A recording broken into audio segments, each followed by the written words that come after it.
నాయకుని యేసుక్రీస్తు వారి పేరిట సమాధానము ముఖ్యముగా ఎలాంటి పరిస్థితులు ఎలాంటి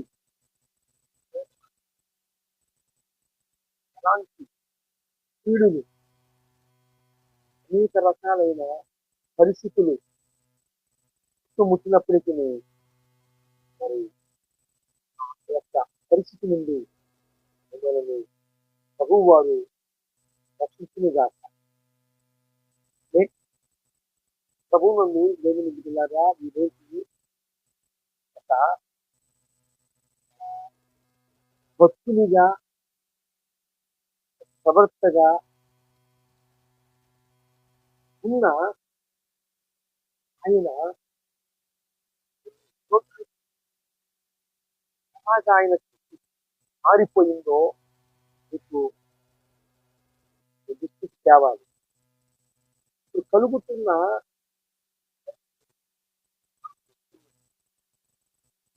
మన కళ్ళ ముందునే ఉన్నవారు, మనకు జీవిస్తున్న వారు, వారి యొక్క యాత్ర ముగించుకొని లోకాన్ని విడిచిపెట్టి వెళ్ళిన వారు ఎంతో మంది ఉన్నారు. అయితే ప్రభువు నందు దేవుని బిడ్డలారా,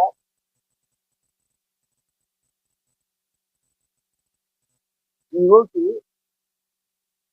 మరి మనము భక్తుడుగా ఉన్న వ్యక్తిని ఆయన ఏ సందర్భాలలో ఎలాంటి పరిస్థితుల్లో బహుమానాల కోసము పరుగెత్తి ఆఖరికి ఆ బహుమానము కోసము మన యొక్క జీవితమును ఎలాగా అయిపోయింది అంటే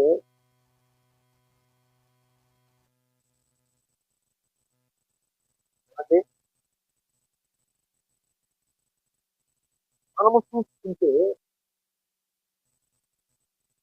సంఖ్యాకాండము 22వ అధ్యాయంలో ఒక ప్రవక్త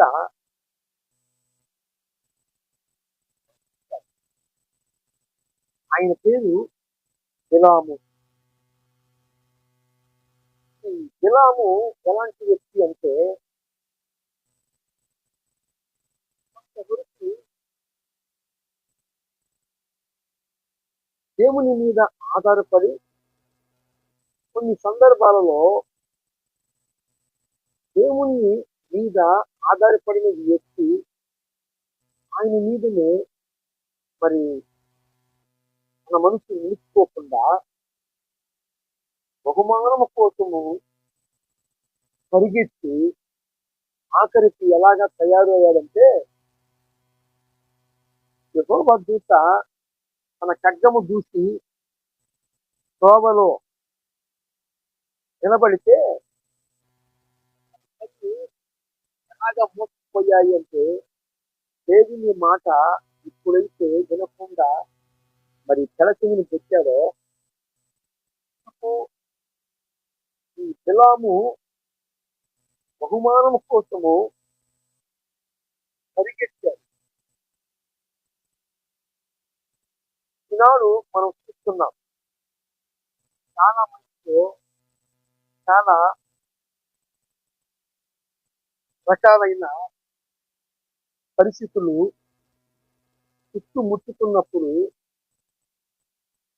ఏమండి నేను ఫలాని పరిస్థితికి లోబడిపోయాను, ఫలాని పరిస్థితి నన్ను ఇలాగా ఆవరిస్తుంది అని రకరకాలుగా మరి షాకులు చెప్పి రకరకాలుగా మాటలు చెప్పి పోయి పెరిగిపోయే వాళ్ళు ఉన్నారు.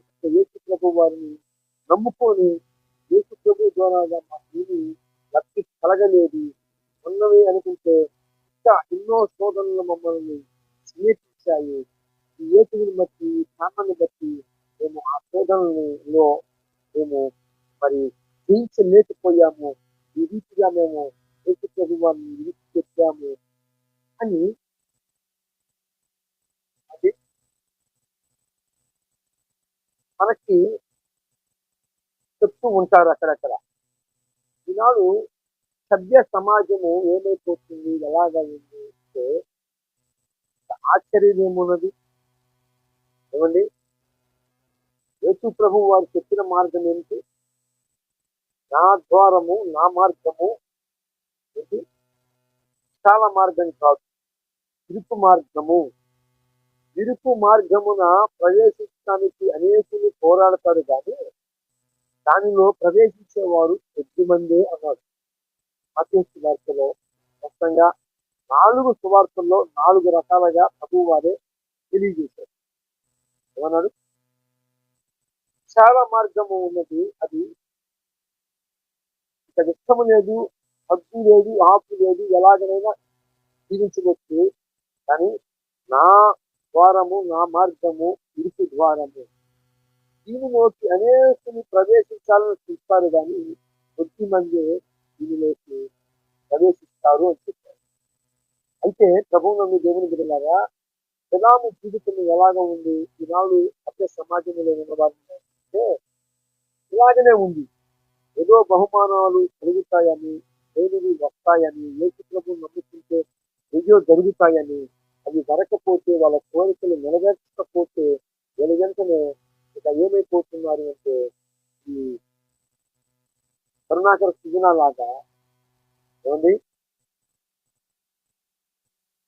బహుమానం కోసము ఈ కరుణాకర సుజన అంటే నాకు తెలియజేయబడిన సాక్ష్యం ప్రకారముగా ఈ కరుణాకర సుజన వాళ్ళ నానిమ్మ ఉన్నది. ఆమె యేసు ప్రభువు వారిని నమ్ముకొని పాప క్షమాపణ నిమిత్తమైన బాప్తిసం పొందింది. అలాంటి వ్యక్తిని ఏమండి అంటే ఈ బిలాము లక్షణాలు ఈ కరుణాకర సుజనాలో కనపడుతున్నాయి. ఈ కరుణాకర సుజన నానమ్మ యేసు ప్రభువు వారిని నమ్ముకున్న ఆమెని మరలా విగ్రహారాధనకి తీసుకెళ్ళినప్పుడు ఆమె మంచములో పడిపోయింది. ఎందుకంటే స్పష్టంగా భగవంతుడు ప్రకటన గ్రంథము 2వ అధ్యాయము 20వ వచనములో విగ్రహారాధనని విసర్జించాడు. విగ్రహారాధనకి అర్పించిన వాటిల్లో దేనినైనా ముట్టవద్దు. అక్కడ ఒక యెజబెలు స్త్రీ ఉన్నది, అది దేవుని ప్రవర్తనకి ఆహారము సాధముని పెడుతూ ఉన్న కారణాన్ని బట్టి దాన్ని నేను మంచం పట్టించి చంపి వేస్తానని చెప్పినట్టుగా మనకు ప్రకటన గ్రంథము 2వ అధ్యాయము 20వ వచనంలో రాయబడిన మాటలు మీరు గుర్తు చేసుకుంటారు. ఈ కరుణాకర సుజన బైబిల్లో ఉన్న 2వ అధ్యాయంలో అది బిలాము ఎలాగైతే దేవుడిచ్చిన రక్షణను నిర్లక్ష్యం చేసి బహుమానము కోసము పరిగెత్తాడో అలాగనే ఈ పోకరైన మరి కరుణాకర సుజన బహుమానము కోసం ఏమండి రక్షణ పొందిన తల్లిని ఎంత బాధ భరించిందో, ఎంత మానసికమైన ఒత్తిడి ఏమండి వృద్ధాప్యంలో ఉన్న ఆమె ఎంత మానసిక ఒత్తిడి భరాయించిందో తెలియదు. నాకు వచ్చిన ఇన్ఫర్మేషన్ ప్రకారముగా, నాకు వచ్చిన సాక్ష్యం ప్రకారముగా, నాకు తెలియజేసిన సాక్ష్యం బట్టి ఈ బిలాము ఎలాగైతే బహుమానం కోసం పరిగెత్తాడో అలాగా ఈ కరుణాకర సుజన వారి నాణ్యమ బాప్తిసం పొందిన ఆమెని ఏసు రక్తములో కరగబడిన ఆ యొక్క తల్లిని ఏం చేశాడు అంటే ఆఖరికి ఏమండి విగ్రహారాధన చేయించాడు. మరి ఆ తల్లి మరి ఎలాగో ఉండే ఆ వృద్ధురాలు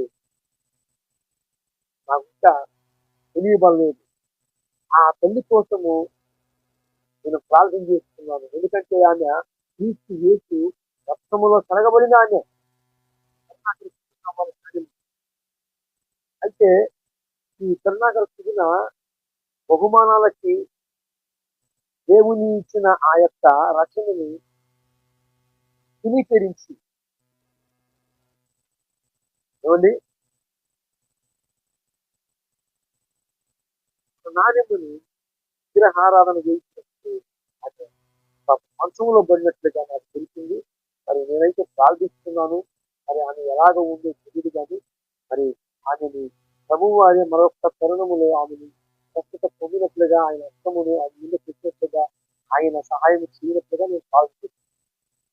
ఇలాగనే పరిశుద్ధ గ్రంథములో కూడా బిలాము తనకిచ్చిన ఆ యొక్క రక్షణని నిర్లక్ష్యం చేసి ఆఖరికి దేవుడిచ్చిన ఆ యొక్క రక్షణని తునీకరించి బహుమానం కోసము పరిగెత్తాడు. ఆఖరికి మరి దారిలో మార్గములో రక్తము చేతబొట్టుకున్న యెహోవా దూతని ఆయన చూడలేకపోయాడు. ఆఖరికి గాలిగా దేవుడు గాలితో మాట్లాడితే గాలిగ నోరు తెరిచి బిలాముతో మాట్లాడినప్పుడు బిలాము దారిలో నిలబడిన యెహోవా దూతను చూసినప్పుడు వెంటనే ఏం ప్రయోజనము? ఆత్మ నాశనానికి వెళ్ళిపోయాడు బిలాము. ఇది ధనాభిక్ష కారణాన్ని బట్టి ఈ రోజు సభ్య సమాజంలో జరుగుతుంది ఏంటంటే ఆ ధనము ఉంటే బంధువులు, ధనము లేకపోతే బంధుత్వము లేదు. రక్త సంబంధమైనా కూడా లేదు అని మీకు పరిశుద్ధ గ్రంథం ఇచ్చిన సాక్ష్యాన్ని బట్టి మీకు తెలియజేస్తున్నాను. ఏంటంటే ధనము ఉంటే బంధువులు, ధనము లేకపోతే మనకి రక్త సౌందర్యులైనా కానీ మీరెవరో మేమెవరమో అన్నట్టుగా చూపిస్తున్న రోజుల్లో మనం ఉన్నాం. అంటే పరిస్థితులని మీ దృష్టికి తీసుకొస్తుంది. అయితే మన వద్ద ధనము ఉన్నా లేకపోయినా ఎలాంటి వ్యక్తులమైన ఇదిగో ఈ మహానుభావులు పరిశుద్ధాత్మని ప్రభువుని యేసుక్రీస్తు వారు మనల్ని ఎంతగా ప్రేమించాడు అంటే ఆయన మన కోసము మన బంధువులు, స్నేహితులు, రక్త సౌందర్యులు ఎవ్వరూ కూడా త్యాగం చేయలేదు కానీ మన నిమిత్తము మన కోసము ప్రాయశ్చిత్తం ఇచ్చిన వాడు, మనల్ని ప్రేమించిన వాడు, మనము అనుకున్న వారు మనల్ని మోసం చేయొచ్చు కానీ మనము కాదు అనుకున్న ఆయన విలువ లేని వారి కోసం విలువైన తన రక్తమును చూపించాడు. ఆయనే వారు మీరు ఎలాము బోధనలో ఉన్నారా, ఎలాము కలిసిన ఆ మార్గంలో ఉన్నారా, మీకు కరుణాకర స్థితిన తన నాణ్యమును ఎలాగైతే విగ్రహారాధన విద్యలు ఆమె విషయంలో పడవేశాడో అలాంటి జీవితం జీవిస్తున్నారా? అలాగైతే త్వరగా మార్పు చెందండి, మారు మనసు పొందండి. ప్రభు వారు మీకు సమాధానము, సహాయము, ఆయన ఈ పనులు కరుణాకర స్థితిన పనులతో పాటు ప్రపంచవ్యాప్తంగా ఉన్న ప్రతి ఒక్కరి కనులు మనోనేత్రాలు వెలిగించి రక్షకుడు తానే మనల్ని ఎలాగైతే జరిగించాడో అలాగ వారందరినీ కూడా పరిస్థితులుగా